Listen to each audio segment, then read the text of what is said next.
1.4 kilometers to go. Peter Sagan, is he going to go for an early one? Peter Sagan then being guided into positions. He caught everybody out. Look at them meerkatting behind, wondering what on earth the master plan is.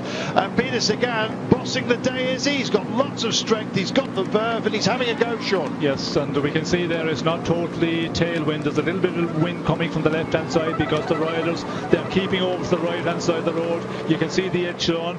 The riders are staying to the right, and you know the riders all across the road, and we can see that it is splitting the peloton, and it looks like Sagan and Chris Froome are, you know, a little bit out of the front here, but a lot of riders. We can see BMC there with a number of riders. In the final number of kilometres, they will definitely close this one down. Lots of time to retrieve, but not potentially for these guys, I'm afraid. It was hard work to get back in, and now they're back off behind.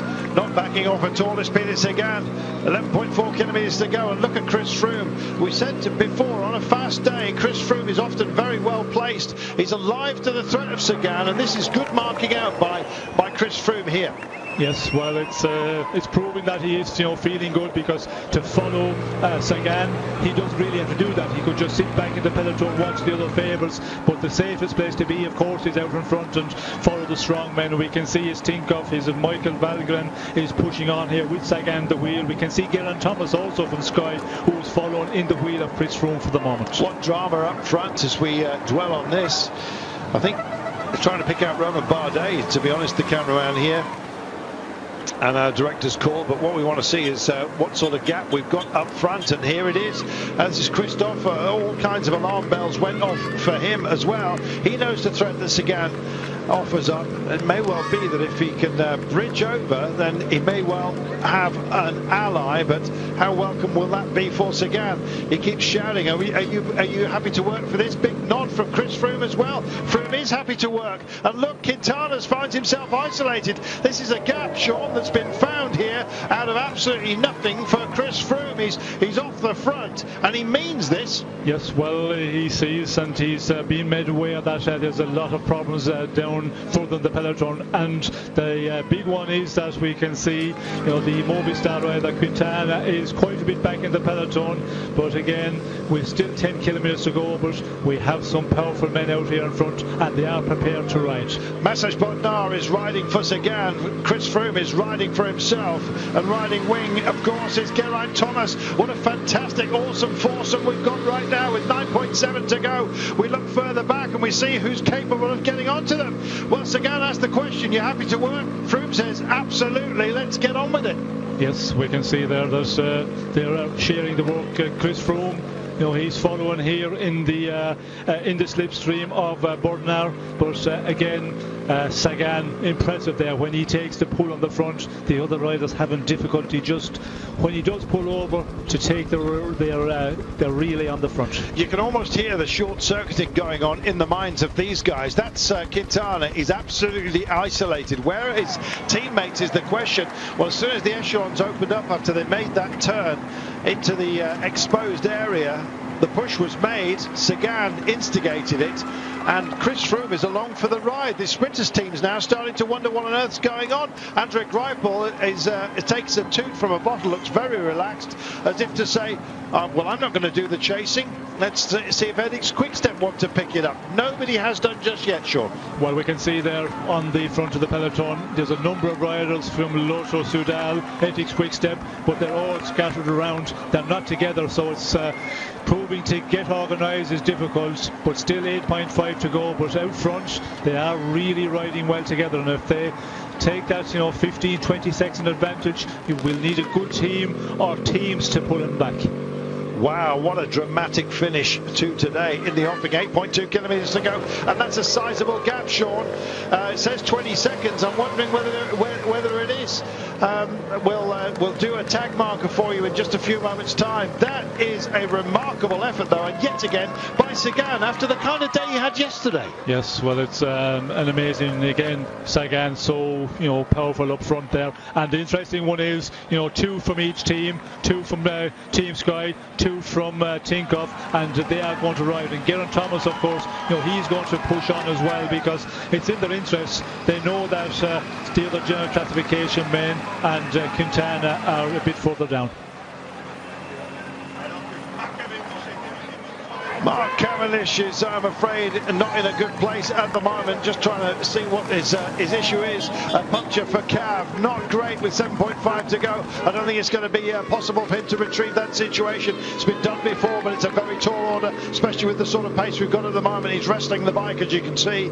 Wants some help and assistance. There we are. 17 seconds is the gap back to the peloton with 7.2 to go. Is it sustainable? Well, if anyone can do it, Sagan can do it, Sean. Well, it's going to be a question now who's going to do the chasing. We can see here I Am Cycling, Direct Energy. We can see Lotto in a Jumbo also, their sprinter, and if we have a number of riders from all of those teams to start doing the chase, putting the chase together, then with just under 7 kilometers to go, 18 seconds, it's going to be a big ask for the 4 out front to hold on. Big left-hander, nice little sequence this through a couple of roundabouts. They won't be enjoying it though. 19 seconds it's pulled out. Chris Froome's taking a big old turn out here. Did a superb job guiding Sagan. Froome will just love the gap that's being thrown up behind, and don't forget bonus seconds potentially up for grabs as well, Sean. Yes, it's going to be, you know, a real difficult one for the other general classification men with Froome out front. It's going to be a very concerning time, but Movistar, surprising, they're not getting organised a bit because they have to be a number of the riders here. It's the sprinters teams who are controlling at the moment, so it just tells this day has mapped a lot of riders, and I think a lot of tired riders coming in here, and not the teams that need to get organised not able to make their way to the front. Wow. 5.8 kilometers to go, and the gap is extending, if anything. 25 seconds to Adam Yates, don't forget. Dan Martin at 27 and Nairo Quintana 24 as well. Wow. Chris Froome, has he done a masterstroke again?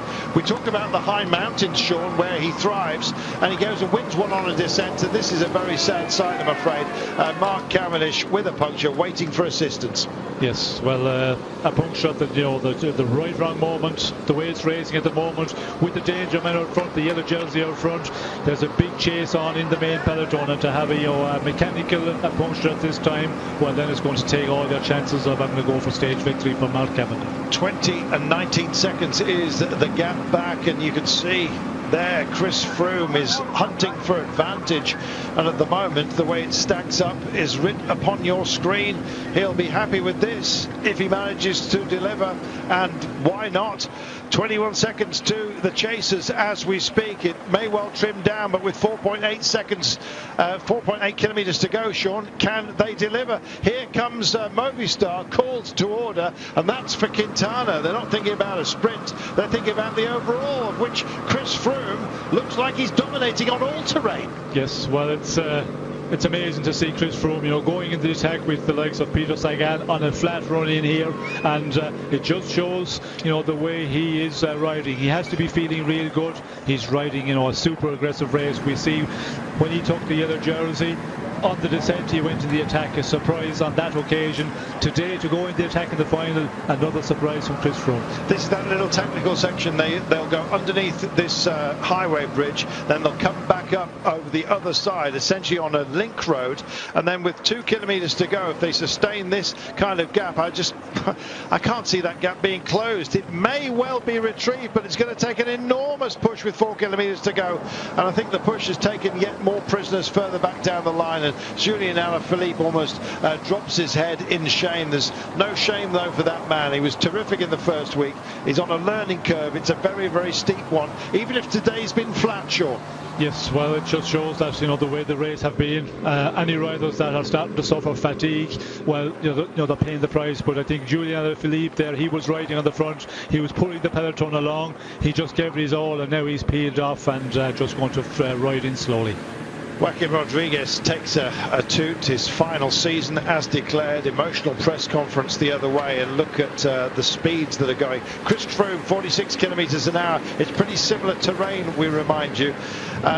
It looks like he's sustaining it throughout. Let's have a look. 3.3 to go.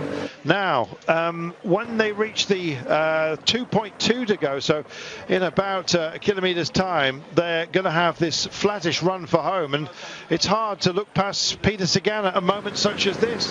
What a couple of days! What a series of amazing performances by Sagan. It's breathtaking. Well, you would expect Sagan, to dominate this one, but again, the run in, this final kick up, the way everybody's riding, you have to be careful with a rider like Chris Froome.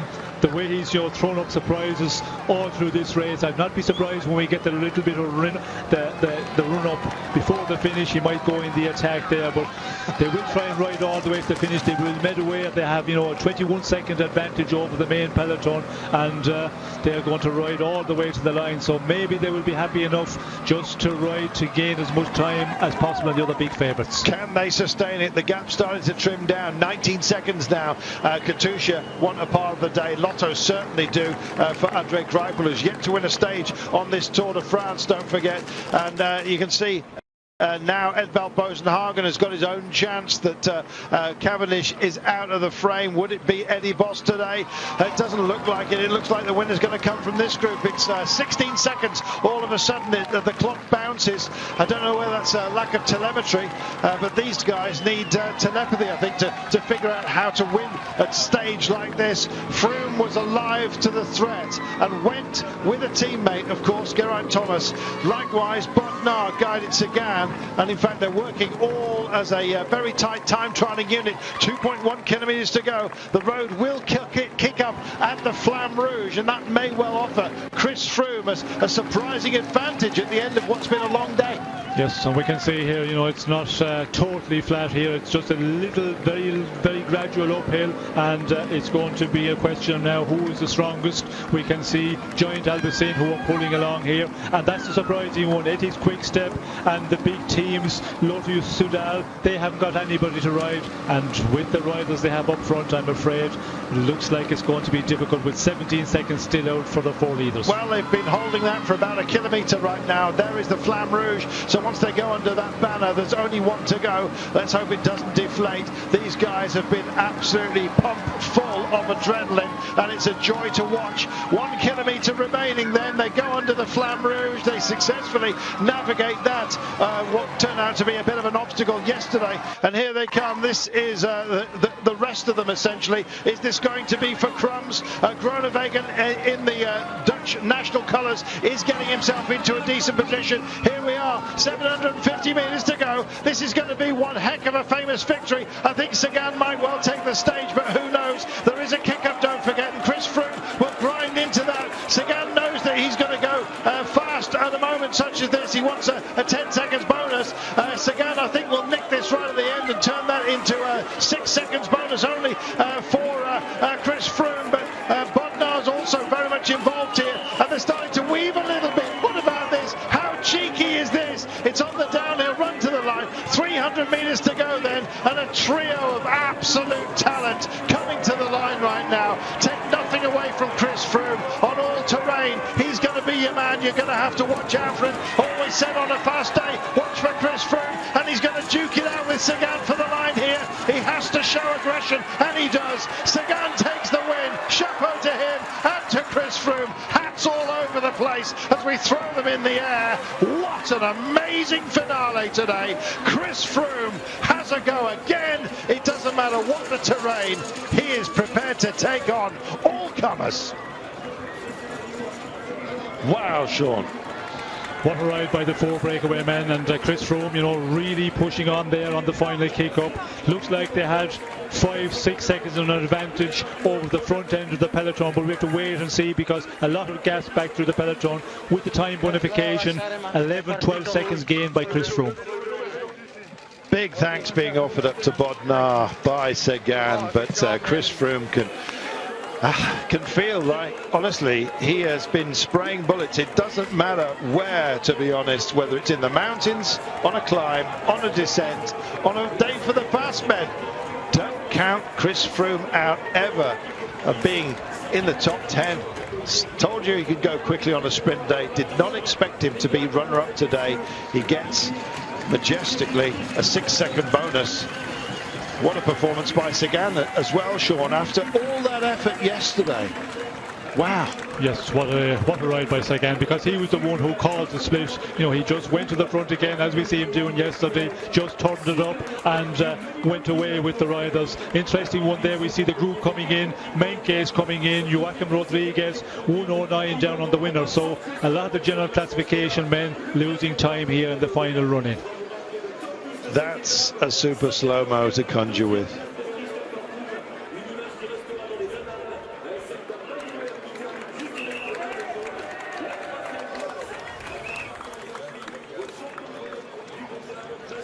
Well, you can't keep a good man down, and Sagan is a very, very good man.